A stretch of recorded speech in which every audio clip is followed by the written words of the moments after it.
최근에 또 집안채 관련돼서 상속세 또 말이 많거든요. 예, 이거는 어떤 내용일까요? 이제는 상속세는 이제 상식이 된 것 같습니다. 점점. 상속세를 근데 해결하기 어려운 게 이미 사망 이후에 처리를 하는 거잖아요. 자산가는 진짜 살아 생전에 다 하십니다. 내가 다 준비했다. 네, 준비하십니다. 자녀랑 같이 오시는 분 진짜 많으시고요. 와. 그리고 자녀가 먼저 말씀드리기 어렵지만 자산가 분들은 그 자산을 형성할 때 네. 이미 그런 것들에 대한 뭐 예를 들어서 조찬이나 만찬 모임에서 네. 들은 바가 엄청 많으세요. 그러니까 이 기본적인 세금에 대한 이해도가 일반적인 분들보다 상당히 높습니다. 이것도 있더라고요. 균등분배하잖아요, 형제끼리. 근데 어떻게 하면은 그 균등분배를 피해서 한 명한테 몰빵해 줄 수 있는지까지 다 알아보고 싹 다 세팅해 놓은 거예요. 그런 경우도 있어요. 왜냐하면 상속재산 협의는 한 명한테 몰빵할 수 있거든요, 진짜로. 그러니까 그런 것들에 대해서 다 이해를 가져가시는 거죠. 와. 그리고 요즘 보시게 되면 포털 뉴스, 저는 이제 경제지만 사실 구독해서 보고 있거든요. 예전에 비해서 상속증여 관련 그 세금 뉴스가 빈도수가 엄청 늘어났어요. 맞아. 왜냐하면 이거는 상속세란 세금 자체가 사회적 이슈가 되기 시작했거든요. 네. 근데 저는 이게 증상 없는 전염병이라는 표현을 쓰는데 왜 그러냐면 예전에는 상속세 낸 다음 친해지라 그랬는데 요즘은 상속세 낸 사람이 사실 많아졌어요. 근데 자긴 아니라고 생각해요. 그래서 문제가 되시는 거예요. 제가 이걸 말씀을 왜 드리냐면 최근에 이제 5년 동안에 서울 아파트 가격을, 그래서 제가 책을 쓸 때 통계치를 내봤죠. 그냥 부동산은 통계예요. 약간 다를 수는 있겠지만 17년 1월에는 이 평균 가격이 서울 것만 했을 때 한 5억 6천 정도 됐거든요. 상속세가 일괄공제라 해서 5억 원은 무조건 빼주는 게 있습니다. 네. 어떤 상속인든 간에 거의 5억 원을 빼줘요. 그러면은 5억 6천에서 5억 원을 빼주니까 6천만 원에 대해서 세금을 내는 거니까 620만 원 정도 나오거든요. 근데 저는 그 집에서 그냥 살았어요. 그리고 22년 1월에 돌아가시면 평균 가격이 11억 5천만 원 정도 되거든요. 그러면은 상속세가 갑자기 1억 3,200이 돼요. 그러니까 세금 차이가 한 20배 이상 늘어나거든요. 거기다가 취득세까지 하면 얼마냐면 한 2억 정도 내셔야 돼요. 1억 5천에서 2억 정도. 그런데 내가 받은 이런 그 상속의 형태가 토탈 평균을 내보면 상속의 부동산의 70%가 부동산이에요. 그쵸. 그러니까 부동산 하나 있고 현금 한 1,000만 원, 2,000만 원, 그리고 보험 하나 정도, 가끔 주식 이 정도 있으신 게 다 세팅이 돼요. 그게 제일 평범한 케이스잖아요. 네, 가장 평범해요. 네. 근데 이게 서울에 아파트 한 채 가지신 분들이 다 있게 있어요. 근데 서울에 있는 아파트가 가격이 다 올랐어요. 그러니까 다 상속세예요. 다 상속세를 낸다라는 거 자체를 이해를 못 하시고 계신 거죠. 왜냐면은 예전에는 아파트가 5억이었기 때문에 당연히 세금을 안 냈는데 지금은 이 통계에 나와 있거든요. 10억에서 20억 정도 되는 상속인들이 제일 많아요. 그러니까 예전에는 상속세 대상이 아니었다가 아파트가 그냥 가격이 올라간 것 뿐이에요. 숨만 그렇죠. 나는 그냥 잠만 자고 있었는데. 감가상각은 됐지만 가치는 올라갔다. 그래서 돌아가시면 바로 상속세 1억이요. 근데 자녀가 그 현금이 없을 수도 있잖아요. 대부분 없어요. 네. 그래서 제가 말씀드리려 했는데 그 아파트 상가의 중개사님들 있잖아요. 상속 금매만 사시는 분들이 있어요. 상속 금매는 유동성 확보 때문에 빨리 팔려고 하는 경우가 있어요. 그쵸. 안 그러면 세금을 못 내니까. 물론 이제 연부연납이란 제도가 있어서 부동산을 담보 잡아서 뭐 최대 10년까지 나눠낼 수는 있거든요. 물론 이자 조금 내지만. 근데 그거 제도도 있어서 이걸 활용하겠다라고 생각을 하지만 상속이 펼쳐지면 여러분이 생각한 것만큼 아트적으로 안 펼쳐져요. 왜냐하면 내가 받는 게 아니라 형제들도 있을 거고 이제 N빵의 개념까지 나오기 시작하니까 맞습니다. 막 헷갈려 죽겠거든요. 빨리 처분하고 빨리 땡치자 이렇게 하잖아요. 맞습니다. 첫 번째로는 50억 넘어가면 싸워요. 그리고 100억 넘어가면 경찰 부르고, 그다음에 300억 넘어가면 이제 법정에서 보거든요. 대부분. 그러니까 부자가 되면 자녀들만 싸움만 나는 거예요. 그리고 부동산 때문에 싸우는 이유가 뭐냐면 주택은 갖고 있으면 앞서 설명했던 그런 중과세율의 적용에 노출돼요. 그러니까 예를 들어서 나는 지금 무주택자인데 뭐 예를 들어서 청약법을 정확히 모르지만 상속받아가지고 지분을 일부 받았어요. 청약에 뭐 위해가 됐다. 아니면은 주택수가 괜히 생기니까 내가 스트레스 받는다. 그리고 난 지금 유동성이 필요해. 당장 팔자. 상속인들의 입장이 다 다르거든요. 특히나 재개발 재건축 아파트 같은 경우는 이제 곧 재건축을 할 수 있는 아파트. 그거 상속받을 때 고민인 게 뭐냐면 딱지를 누가 가져갈 거야? 입주권 누가 가져갈 거야? 이런 고민하거든요. 마치 내가 가지고 나중에 좀 나눠줄게 이랬을 때 그럼 어떻게 믿겠어요? 맞아요. 네. 그리고 상속인이 예를 들어 3명인데 이 상속인이 부모님보다 먼저 돌아가셨다고 한 명이 가정을 해보면 이거는 무조건 싸웁니다. 이 자녀들이랑 이 나머지 두 형제, 그러니까 큰아버지, 큰어머니 뭐 이러겠죠. 끝이에요, 끝. 협상이 안 됩니다. 그걸 저는 이제 너무 많이 봤기 때문에.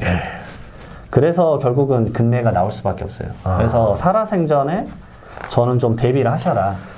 왜냐면 죽고 나서 알아서 해. 이거는 정말 이제 슬픔이 많이 남으실 수 있어요. 그래서 요즘 많이 오시는 분들이 그냥 팔고 나서 그거를 미리 나눠주겠다. 아니면 미리 그 현금을 쓰다가 돌아가시면 이제 유증을 쓰시죠, 많이. 근데 미리 나눠주면 효도 안 하잖아요. 그것도 있죠. 그래서 대부분 이제 유증 써놓고 상속대 가져가라. 그런 것도 있고 미리 좀 이제 돈 필요한 자녀가 있을 수 있으니까 증여재산 공제 정도까지만 좀 주고. 그런 것도 있어요. 네. 약간씩은 좀 완화시키는 거죠. 알겠습니다. 그럼 우리가 좀 상속 진행할 때 꼭 확인해야 될 것들이 좀 있나요? 첫 번째로 그 상속재산이 얼마 안 된다고 상담을 아예 안 받으시는데 세무사한테 돈 주고 안 받아도 세무사에 가셔서라도 뭐 물어본다거나. 세무서에? 세무사에는 잘 알려주진 않지만 가끔 민원으로 좀 도움을 주거든요. 아니면 이제 국세청 콜센터 126이라는 데가 있어요. 네, 맞아요. 그런 데라도 전화를 한 번쯤은 해보셨으면 좋겠다는 게 뭐냐면 본인의 재산 가치가 감으로 생각하세요. 난 상속세 안 낸다고. 근데 아까 말씀드렸지만 서울의 아파트는 갖고 계시면 그냥 상속세예요. 거의 상속세이기 때문에 내가 내야 되는지 안 내야 되는지 그 조건 자체도 잘 모르세요. 그 두 번째로는 내가 받는 금액이 내가 미래에 팔 때 취득가액이에요. 그러면 예를 들어서 내가 상속세를 안 내더라도 더 높여도 안 낸다, 가격을. 그러면 가격을 이번 참에 높여놔야겠죠. 미래에 팔 때 양도소득세를 줄여야 되니까. 간단히 말씀드리면 일괄공제 5억 원에 배우자가 있으면 기본공제 5억 원 해주거든요. 네. 그래서 10억 원 정도는 세금을 안 낸다, 배우자가 있으면 상속세를 안 낸다라는 건 거의 정설로 받아들여져요. 근데 부동산에 대한 상속을 받았는데 그게 5억이라고 가정을 해볼게요. 근데 기준시가인 거예요. 근데 얘가 감정평가를 해버리면 8억까지 올라가요. 그럼 5억으로 받고 나서 상속이 펼쳐지면 당연히 상속세는 0원. 근데 미래에 얘를 10억 원에 팔 때 양도소득세가 한 1억 9천 나오거든요. 네. 근데 8억 올렸을 때도 상속세는 0원. 어차피 10억까지 세금 안 내니까. 근데 8억인데 추후에 미래 10억에 팔아서 2억 원에 대해서 세금 계산하면 6천만 원. 근데 이거를 상속세 신고 기한 때까지 밖에 못 해요. 그런 감정평가니 가치를 조절할 수 있느니 이런 것들을.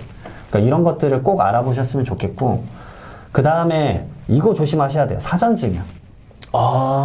사전증여라고 하는데 상속세는 상속이 펼쳐지면 무조건 신고하고 나서 끝이 아닙니다. 상속세는 무조건 9개월 이내에 원래 세무조사하게 돼 있어요. 그러니까 대부분 세무조사는 평생 경험 안 하시는데 상속세는 거의 100%입니다. 요즘은 그냥 100%라고 생각하시면 돼요. 서울 경기권은. 왜냐하면 그 신고서를 기반으로 국가가 잘했네라고 도장 꽝 찍어줘야 끝나는 세금이에요. 결정세목이라고 하거든요. 그렇기 때문에 내가 신고 넣었다고 다 끝난 거 아니냐. 그 신고서를 믿지 않는 거예요. 하도 사건이 많아서. 네. 그리고 가장 많이 걸리는 게 뭐냐면 아까 말씀드렸지만 증여하고 나서 10년 이내에 돌아가시면 이때 증여세 낸 거를 여기서는 당연히 빼주지만 재산 얹어서 누진세율로 다시 세금 계산해야 돼요. 근데 이거를 이제 잡아내는 거죠. 그래서 어떻게 하냐면 피상속인하고 상속인 계좌 10년치 걸 다 봐요. 그 거래 내역 다 솔팅해가지고 이거 증여 아니냐? 소명해라. 소명 못하면 다 증여. 그리고 이 당시에 증여세를 내지 않은 게 있잖아요. 이 당시에 증여세 계산하고 증여세에 대한 신고불성실 가산세, 납부불성실 가산세 얹어서 다시 상속세 내고 신고불성실 가산세, 납부불성실 가산세. 그래서 제가 여러 번 이제 말씀을 드렸었는데 9년 11개월 28일 전에 걸린 게 있어요. 10년이 안 됐죠. 그때 토지였어요. 3억 원짜리. 근데 이것 때문에 추징된 전체 세액이 3억 6천이었어요. 그러니까 그것도 10년 전 거잖아요. 그러게 사건이 펼쳐집니다. 그러니까 이제 제가 뭐 생활비나 이런 것까지 말씀드리면 너무 커지니까 말을 안 하겠지만 이런 분들 많으세요. 돈 줘도 안 걸린다. 자녀 결혼할 때 전세자금 줘도 국가 몰라, 절대 몰라 이러시는데 다 알고 있습니다. 그냥 알지만 말 안 하는 거예요? 과세 인력이 한계가 있어서 다 못 잡을 뿐이에요, 사실은. 그런 거 잡아내는 건 일도 아닙니다. 그러니까 상속세를 한번 경험하신 분들은 자녀한테 돈 막 주지 말라고요. 경험을 한번 했기 때문에. 근데 그게 점점 이제 일반 대중적인 상식으로 바뀌고 있는 거죠. 용돈은 어떻게 돼요? 이 용돈도 애매할 수 있잖아요, 범위가. 생활비만 잠깐 말씀을 드리면 피부양자에 대한 생활비만 비과세예요. 그러니까 첫 번째로 생활비를 줬어요. 네. 근데 자녀한테 생활비를 줬는데 자녀가 그걸로 자산 형성을 했다. 그러면 안 됩니다. 생활비는 약간 휘발성. 말 그대로 진짜 필요한 것에만 쓰는 비용이기 때문에 이걸로 자산 형성을 한다? 예를 들어서 자동차를 산다, 주식을 산다, 뭐 아파트를 산다. 이러면 자산 형성이기 때문에 증여로 보고.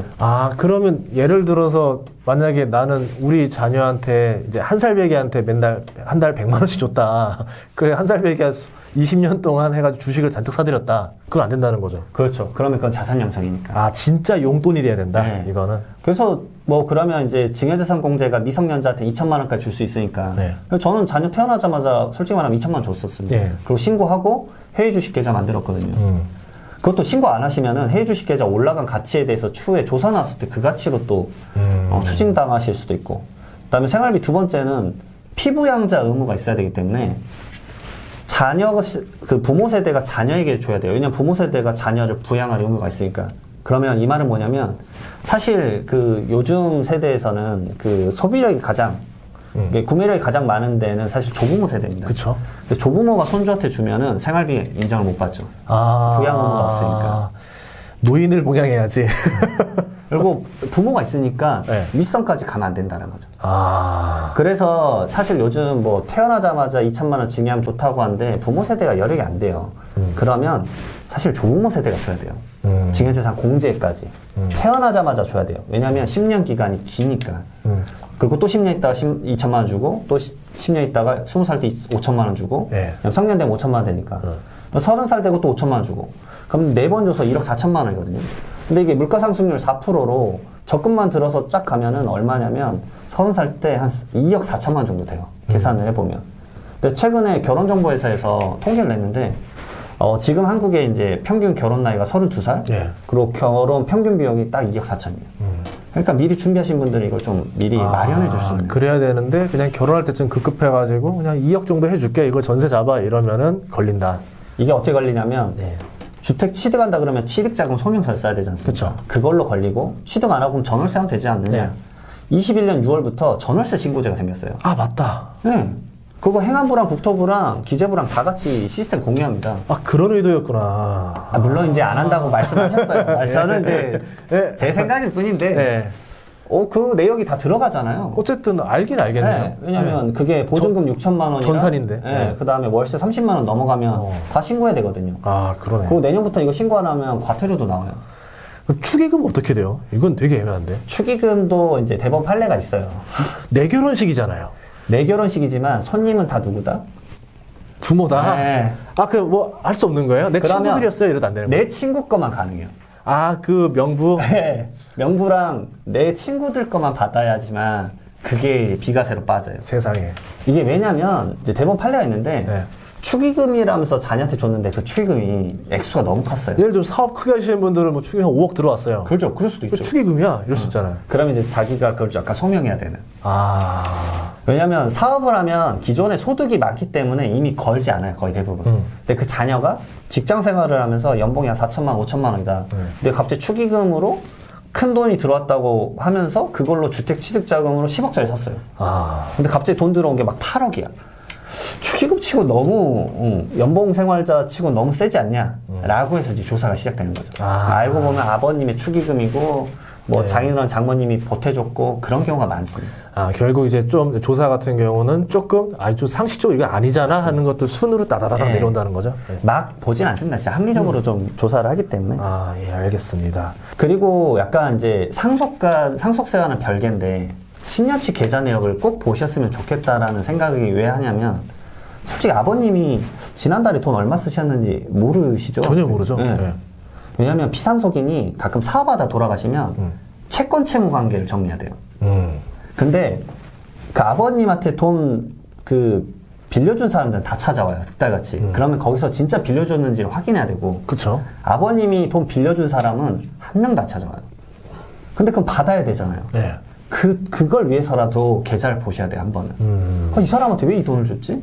친구한테 막 1억 빌려줄 수도 있거든요. 자기랑 정말 단짝인 친구한테는. 그런 이슈가 생길 수도 있다. 그래서 여기까지 제가 경험한 바가 있기 때문에 그 상속세 상담이든 아니면 하다못해 계좌라도 한 번쯤은 꼭 확인하셔라. 라고 말씀드립니다. 이게 지금 미리 사전에 준비해 놓으면 해결할 수 있는 것들이지만 나중에 벌어지고 나서 정말 골 때리는 일들 되는 거거든요. 그래서 요즘 사전 상속 플래닝을 왜 많이 하냐면 이 죽음에 대해서 이게 펼쳐지고 나서 이야기고 펼쳐지기 전에 미리 그분들이 이해를 하고 싶어요. 왜냐하면 기둥 세금이라고 저는 하는데 만약에 내가 오늘 죽으면 상속세가 얼마일까? 근데 이거 제가 계산해드리죠. 30억입니다고. 우선 놀래요. 그러게나 많이 낸다고. 네. 그리고 선생님이 지금 돈을 모을 때마다 반절이 국가의 세금이다. 왜냐면 과세표준 30억원 넘어가면 세율이 50%거든요. 네. 그래서 어른들은 소비를 또 생각보다 많이 안 하세요. 맞아요. 진짜 안 하세요. 50대 넘어가면 지출이 급감합니다. 진짜 아껴 있고 그러시거든요. 그러면 돈 연금 막 받으시면 다 적금을 드세요, 막. 그러면 저 한마디예요. 반절이 국가 거라고. 선생님이 1억 원을 모아놓으면 5천만 원이 국가의 세금이시다. 그러니까 미리미리 그냥 살아생전에 경비 처리하셔라. 아니면 증여를 빨리 해라. 증여를 해라. 지금 건강하시니까 10년 지나면 이 상속세 포함 안 되니까. 이거 반씩 지금 세금 모아놓는 거다. 그러면 이제 충격을 또 받으시죠. 그러면 이 기둥 30억 원 잡아놓고 내 부동산이랑 자산을 어떻게 포트폴리오를 부의전으로 바꿀지를 고민하시는 거예요. 예. 미래의 상속세를 뭐 15억으로 줄이자. 그 대신 지금 어떤 플래닝을 짜고 자녀한테 미리미리 줘라. 그런 식으로 이제 움직이는 거죠. 그런데 보통 부모님들이 이제 보통 한 70대, 80대 되면 연로하셔가지고 관심 없는 경우 너무 많잖아요. 보통 자녀들이 좀 미리 좀 이야기 좀 해주고 좀 어느 정도 합의를 하고 하는 것도 괜찮겠네요. 그래서 자녀분들이 그 문의를 많이 와서 어떤 식으로 접근하면 좋겠냐 이런 것들 많이 말씀하시거든요. 대화 나누기가 상당히 어렵긴 하죠, 우리 아이가. 그쵸. 뭐 먼저 제안하기도 나 죽으려고 기다리고 있냐 이랬을 거고. 맞습니다. 네. 그게 결국 이제 가치관의 변동이 좀 생기시기는 해요. 근데 왜냐면 이 지속적으로 아버님이 이제 세금이 얼마 내는지에 대해서 어느 정도 인지시켜주고 그게 이렇게 날라간다. 결국 국가로 세금으로 다 날라간다라는 생각을 하게 되면은 어느 순간 생각을 하시거든요. 그래서 저는 말씀드린 게 뭐냐면 그 부모님 있으면 자녀가 받지 말고 자녀분이 이렇게 말씀하세요. 손주 주라고. 손주는 줘요. 손주는 이쁘거든. 자식은 안 이쁜데 손주는 이뻐하세요. 그래서 차라리 손주는 줘라 라고 하면 또 부모님이 또 마음을 좀 바꾸시기도 하죠. 저는 약간 그래서 인셉션 하라고 말씀드려요. 천천히 하시라. 천천히. 그래야 효도합니다. 그 장기적으로 효도할 거라고 하고. 이렇게 또 우리 부동산으로 해서 상속세, 증여세까지 알아봤는데, 이건 정말 필수로 저장해놓고 두고두고 보셨으면 좋겠습니다. 예, 감사합니다. 예.